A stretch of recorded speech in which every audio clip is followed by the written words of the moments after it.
నమస్తే, welcome to CM today news. Baahubali block buster అయిన దగ్గర నుంచి అందరూ పాన్ ఇండియా పాట పాడుతున్నారు. పాన్ ఇండియా వైడ్ గా తెలుగు సినిమా రీచ్ అవ్వాలని కోరుకోవడం తప్పులేదు, కానీ అసలు పాన్ ఇండియా ఎలిమెంట్స్ లేకుండా పాన్ ఇండియా రిలీజ్ చేయడం ఎంతవరకు కరెక్ట్?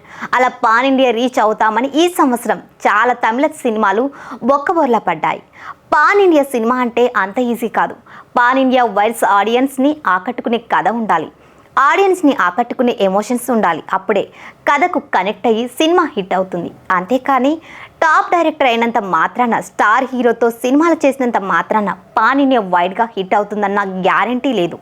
తమిళ హీరోలు ఎక్కువగా పాన్ ఇండియా రిలీజ్ ప్లాన్ చేస్తున్నారు. ఏదో ఒకటి అరా హిట్ అయినంత మాత్రాన అన్ని సినిమాలు పాన్ ఇండియా వైడ్గా వర్కౌట్ కావు.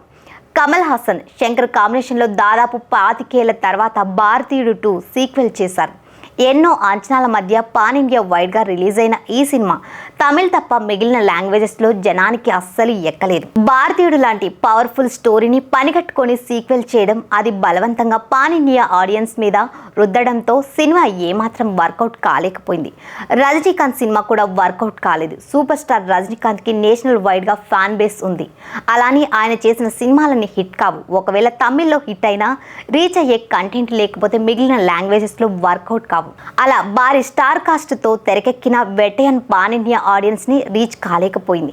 ఓవైపు పాలిటిక్స్, మరోవైపు సినిమాలతో బిజీగా ఉన్న విజయ్ ఈ సంవత్సరం ద గోట్ మూవీని రిలీజ్ చేశారు. ఎన్నో అంచనాలతో భారీ బడ్జెట్తో తెరకెక్కించిన ద గోట్ మూవీ విజయ్ అంచనాల్ని తలకిందులు చేసింది. అంతేకాదు పాన్ ఇండియా వైడ్ రీచ్ సంగతి పక్కన పెడితే కనీసం పక్కనున్న తెలుగులో కూడా సినిమా ఆడలేదు. విజయ్ని తమిళ్లో తప్ప మిగిలిన ఆడియన్స్ ఆదరించకపోవడంతో ఇండియా వైడ్గా ఆకట్టుకోలేకపోయింది. దాదాపు 2 ఏళ్ల నుంచి వెయిట్ చేసిన సూర్య కంగువ సినిమాని ఎన్నో అంచనాలతో పాన్ ఇండియా వైడ్గా రిలీజ్ చేశారు. చాలా ఎఫర్ట్ పెట్టి భారీ బడ్జెట్తో తెరకెక్కి సరికొత్త ప్రపంచాన్ని ఆడియన్స్కి చూపించిన కంగువ తమిళ్లో మంచి టాక్ తెచ్చుకుంది. కానీ పాన్ ఇండియా వైడ్గా ఆడియన్స్ని కనెక్ట్ కాలేకపోయింది. తెలుగులో కూడా అంతగా ఆకట్టుకోలేకపోయింది. కలెక్షన్స్ కూడా రాబట్టలేదు. విక్రమ్ హీరోగా వచ్చిన తంగలాన్ పరిస్థితి కూడా అంతే. విక్రమ్ కంప్లీట్ మేకోవర్తో పాన్ ఇండియా వైడ్గా ఆడియన్స్ని టార్గెట్ చేసుకొని తెరకెక్కిన periodic action drama Tamil, Telugu ఆడియన్స్కి మాత్రమే పరిమితమైంది. బాలీవుడ్లో మార్కెట్ చేసుకుందామా అన్న విక్రమ్ ఆలోచనలకి బ్రేక్ వేసింది. తెలుగులో కూడా కాంప్లిమెంట్స్ వచ్చినా కలెక్షన్స్ రాలేదు.